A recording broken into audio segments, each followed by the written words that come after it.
Vidhammer Fantasy. Welcome back to Vidhammer. I'm Spudlow, and in this video we'll be covering a 3,000 point battle line engagement between the Orcs and Goblins and the Beastmen army using the 8th edition rules.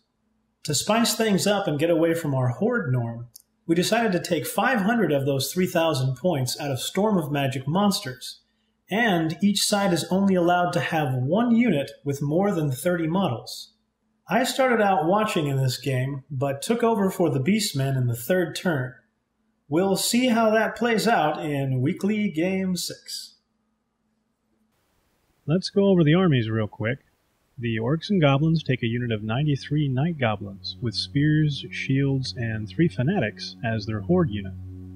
Then they've got 25 Savage Orcs with 2 hand weapons, a Squig herd with 22 Squigs and 8 Night Goblins, 12 Savage Boar Boys, 10 Trolls, 2 Mangler Squig units, a Snotling Pump Wagon, and an Orc Boar Chariot. For characters, they have a level 4 Night Goblin Great Shaman with a Dispel Scroll, the Talisman of Preservation, and the Iron Curse icon. Then there's a Night Goblin Big Boss BSB with the Armor of Fortune, and finally Skarsnik and his trusted sidekick Gobla. For their monster choices, they take an Arachnarok Spider, a Griffin, and a Great Eagle. For the Beastmen, they take a herd of 41 Bestigors as their horde unit, along with 3 units of 26 Gors and 2 Tuskgore Chariots. For characters, they have a level 4 Great Bray Shaman with a Dispel Scroll, a level 2 Bray Shaman with the Shard of the Herdstone, and a level 1 Bray Shaman with a Shadowhide, a Wargore BSB, and a Beast Lord with the Crown of Command and the Talisman of Preservation, who is also the army's general. As their monster choices, they take a Giant and a Gorgon.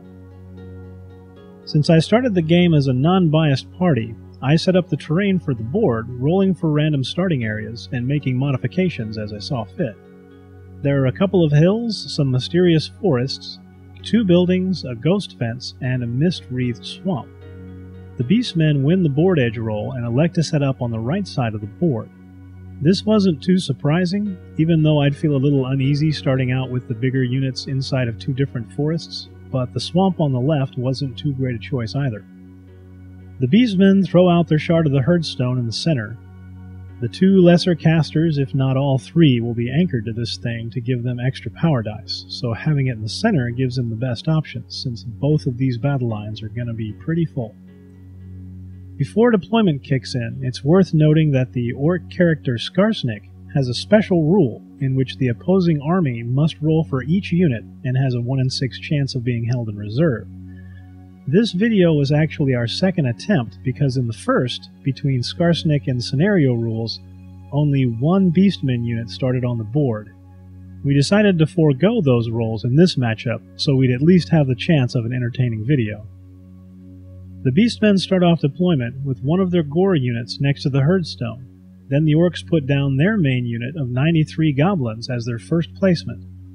I'm not entirely sure why he deployed them first. The only reason I can think of is that he didn't want to save them for later and run out of space, and he probably didn't think it'd be a very big difference with everything else that's going to be coming out. They stay towards the center for the next few placements: a Chariot, the Pump Wagon, a Giant, an Eagle, some more Gors, the Trolls, then the Beastmen's big unit of Bestigors, followed by a Savage Orcs, Gors, the Squig herd, Minotaurs, Mangler Squigs, and a Chariot. The Beastmen place their Gorgon as an end cap for their line, as the Orcs place their Boar Boys on the far right flank. Characters come down for the Beastmen, all 3 casters behind the Herdstone, and the General and BSB with the Bestigors. Wanting a little more support against the Gorgon, the Orcs put their Spider and Chariot across from it. The Spider won't have problems going over the building, but there was some debate about whether or not it should be allowed to charge over it, as line of sight wasn't certain. The Orcs put the Griffin on the opposite flank, then their characters come out with the Goblin Shaman, the BSB, and Skarsnik all going in the large Goblin unit. For spell generation, the Goblin Shaman gets Gift of the Spider God, Itchy Nuisance, Gorkle Fix-It, and Curse of the Bad Moon, while the Beastmen get Steed of Shadows on their level 1, Melkoth's Miasma and the Withering on their level 2, and Wyson's wild form, the Amber Spear, Curse of Enrahir, and Transformation of Kadon on their level 4. The forests on the Beastmen's side turn out to be a blood forest on the lower one, and a fungus forest up above. The Orcs manage to win the first turn roll and start the game off with some animosity checks that the Boar Boys fail and move forward. The Trolls pass their stupidity test, the Pump Wagon and Manglers move out along with the Chariot, while the Eagle takes cover from the camera. Unfortunately, the lower squig rolls triple sixes for the distance and gets so excited it spontaneously combusts.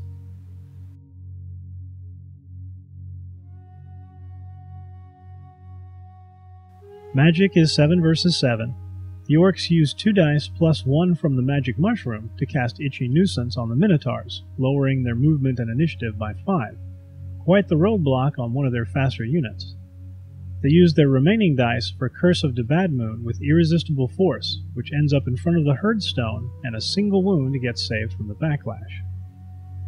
On the Beastmen's turn, having some stronger and faster units on the left flank, they try for some charges. The Giant charges the Eagle, which flees 10 inches, but the Giant is able to make a redirect distance into the Pump Wagon. The Chariot tries to join in on the Pump Wagon charge, but fails. The Giant doesn't take any damage from the Pump Wagon's spores, and the Gorgon chooses to restrain from the frenzied charge. I suppose it was waiting for the second round charge on wherever the spider would end up. The rest of the units hold as they move on to the magic, where it's 10 to 5.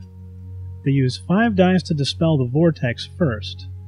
Personally, I try to dispel at the end of my magic phase, but in this case it probably wouldn't have worked, because he uses his remaining 5 dice to cast Wyson's wild form on the Minotaur unit and gets Irresistible Force.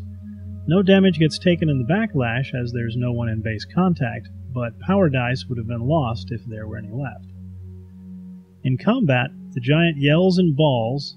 The Pump Wagon does 2 wounds, but still loses the combat and takes 2 wounds in combat res. The second turn starts off with the Night Goblin block failing its animosity check. It takes out a couple of squigs and a herder from the neighboring unit that just don't look right, as a Night Goblin faints from the treachery of it all.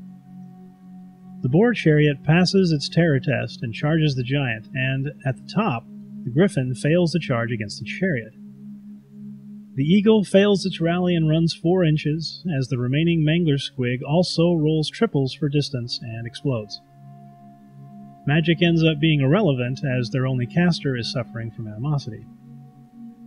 In combat, the Giant thumps the Pump Wagon and takes it out. The Chariot's able to kill off the Giant, and the nearby Trolls must have left their lunch bags on the Pump Wagon because they start walking away. For the Beastmen, the Minotaurs pass their stupidity check, and with no vortex in the way this time, the Beastmen try to do some damage. They charge the Savage Orcs with their Minotaurs and upper Tuskgore Chariot. Unfortunately, the Chariot fails the range, which compounds into disaster as it moves through the forest and dies to dangerous terrain. The Gorgon restrains again, and the lower Chariot goes for the Boar Chariot, but the Boar Chariot flees and the Tuskgore fails the range. For the other units, the Gores make a swift reform while the rest move up. Magic is 8 against 5. With only 1 combat coming up, they focus their attempts at the Savage Orcs. They use 4 dice for Melkoth's Miasma, but it gets dispelled with the scroll. Then 4 more dice for the Withering, but it gets dispelled with dice. In combat, the Minotaurs cause 3 wounds in impact hits, then 8 more in normal attacks, and 3 in stops. The Savage Orcs manage to do 8, and they stay steadfast, but lose the combat and their frenzy, while the Minotaurs gain frenzy for winning the round. The Orcs pass all their animosity for the third turn. The Spiders charge the lower Chariot, which flees onto the fence, but passes the dangerous terrain. The Spider redirects into the Gore unit. The Boar Boys charge the Gorgon, and the Griffin and Squigs at the top charge both of the Minotaur's flanks. The Trolls and Eagle rally as the Chariot runs another 9 inches. Magic turns out 6 to 6, then they make a late move of the Night Goblins into the swamp so that 4 of them would drown. Actually, so they could release the Fanatics, which 2 make it to the Bestigors and take out 8 models. Back to Magic, the Orcs go for a gift of the Spider God, but roll a 1 on their Mushroom die, failing the spell and ending the phase. In combat, the Boar Boys take a few wounds, but they kill off the Gorgon and overrun off the table. We rewind the phase a bit here, because the Gors failed a terror test that they should have taken earlier, and also induced panic tests in all 3 of the casters, with 2 of them running as well. In the upper combat, the Minotaurs are able to do 7 wounds to the Savage Orcs, but they take 6 from the triple team, and run 6 inches in the end, with the Savage Orcs pursuing 5, while the others reform. The Beastmen have a changing of the guard on their turn. I take over the command, and as my first action I charge the Night Goblins with the Vestigors. I only need a 3, and I roll Snake Eyes. Go me. The upper Gors manage to charge the Squigs, probably because it's technically impossible to fail. Then it's rally time. The Minotaurs rally, the Chariot rallies while on the fence, and this caused a debate about whether or not it should take a dangerous terrain test. In the end, we take the test since the unit counts as having moved for purposes of shooting. This means that a unit in this situation has to take 3 dangerous terrain tests for a single fence. 1 to get on it, 1 to reform, and 1 to move off. Seems excessive, but oh well. The rear Gors rally along with one of the Shaman, while the other runs 4 inches. Magic is 12 versus 6, which has me convinced that since the Orcs no longer have their Dispel Scroll, I might be able to do some good. I start off trying to make sure I win the 1 combat I'm in. I cast Curse of Enrahir on the Squigs to give them -1 to hit. Then I go for Wysons on the Gors, but he gets an irresistible Dispel. I cast Amber Spear on the Spider and actually managed to do 4 wounds before being sucked into the void on the Backlash from Irresistible Force. In combat, the Squigs fail to wound, and the Gors are only able to do 1, but it was enough to win the combat and make the Squigs fail their break test. They explode and do 5 wounds to the Gors, 7 to the Vestigors, 2 to the Griffin, 3 to the Night Goblins, 3 to the Savage Orcs, and they take out a Central Fanatic. The Savage Orcs no longer have Frenzy and fail their panic test and flee. So, end of my first turn, and I only made things worse. Going into the 4th turn, the Orcs pass all of their animosity and stupidity checks. The Trolls charge the Chariot, the Spider charges the fleeing Shaman, then redirects into the other one. One Fanatic rolls doubles and dies, while the other runs into the forest and dies, and the Savage Orcs flee off of the board, but the Chariot manages to rally. In the magic phase, the Night Goblin casts Curse of the Bad Moon with Irresistible Force, which tears through the Vestigors for 9 wounds. They lose 3 wizard levels and end the phase, but the damage is done.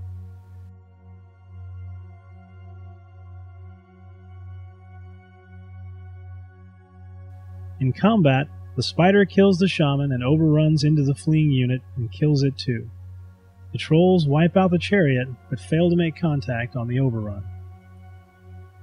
Back to me, I charge the Trolls with one of the Gore units. I know they aren't going to do well, but I'm hoping they can tie them up for a little while. I charge the Night Goblins with the Bestigors and one of the Gore units. 5 Bestigors die into dangerous terrain, yay. The lower Gors try to charge the Spider, but fail their terror test, which is exactly what I was planning. Then magic. All I remember is rolling 8 dice to dispel the frickin' vortex, and I failed. So, combat. The Gors do a single wound to the Trolls and take 6 in return. The Gors lose the combat, but fortunately stay steadfast. In the big combat, both sides do 6 wounds.